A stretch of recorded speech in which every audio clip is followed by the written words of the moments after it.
नमस्कार, जनहित एक्सप्रेसमध्ये आपले सहर्ष स्वागत।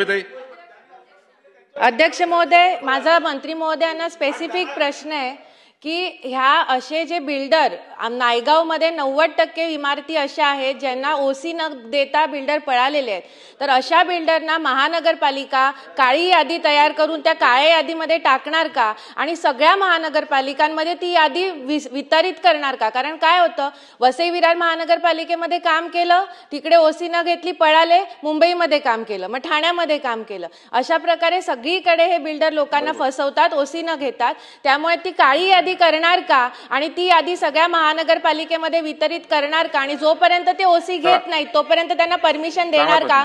आणि दुसरी गोष्ट अध्यक्ष महोदय, मंत्री महोदयांना मला सांगायचे, 18 डिसेंबर 2024 चा सुप्रीम कोर्टाचा निर्णय आहे की सीसीओसी असल्याशिवाय पाणी कनेक्शन द्यायचं नाही आणि हाच दाखला महानगरपालिका वारंवार देते। आम्ही जेव्हा पाठपुरावा करतो तेव्हा महानगरपालिका सांगते की आम्ही नगरविकास विभागाकडे मार्गदर्शन मागितलेले आहे, गेले 6 महिने झाले आम्ही पाठपुरावा करतोय, अजूनही नगरविकासकडनं त्यांना मार्गदर्शन मिळालेलं नाहीये म्हणून ते कारवाई करू शकत नाहीये। पाण्या वाचून लोक तडफडतायत, तर माझी विनंती आहे मंत्री महोदयांना की जरी सीसीओसी नसली तरी ह्या गोष्टीचा, ह्या सगळ्या बिल्डरच्या चुकांमुळे लोकांना त्रास होतोय, तर त्याचा विचार वेगळा करून पाण्याचे कनेक्शन्स लोकांना देण्यात यावे। अध्यक्ष महोदय, ही माझी विनंती आहे। आणि या सगळ्या प्रकरणाची आमच्याकडे रेड्डी नावाचे उपसंचालक ईडीची धाड पडली आहे, करोडो रुपयांची त्यांच्या हे जप्त झालेलं आहे। तर अशा प्रकारे हा काळा व्यवहार इतके वर्ष महानगरपालिकेमध्ये सुरू होता, ह्या सगळ्याची एसआयटी चौकशी लावणार का? हा माझा स्पेसिफिक प्रश्न आहे।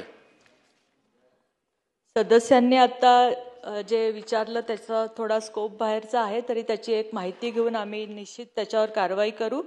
पाण्याच्या संदर्भामध्ये मी आधीच सांगितले की नागरिकांचं कुठल्याही पाण्यापासून वंचित ठेवलं जाणार नाही। पाण्याचे कनेक्शन देण्यासाठी आम्ही नक्कीच उपाययोजना करू आणि त्याचप्रमाणे विकसकावर पूर्णपणे त्याच्या इतर मालमत्तांवर बोजा लावून त्याच्या ज्या नवीन प्लॅन येतील ते आम्ही सँक्शन करणार नाही अध्यक्ष महोदय। आणि ह्याच्यामध्ये एमआरटीपी ऍक्ट अंतर्गत सर्व महापालिकेला पाठवायची, एमआरटीपी ऍक्ट अंतर्गत जी पण काही कारवाई करता येईल ते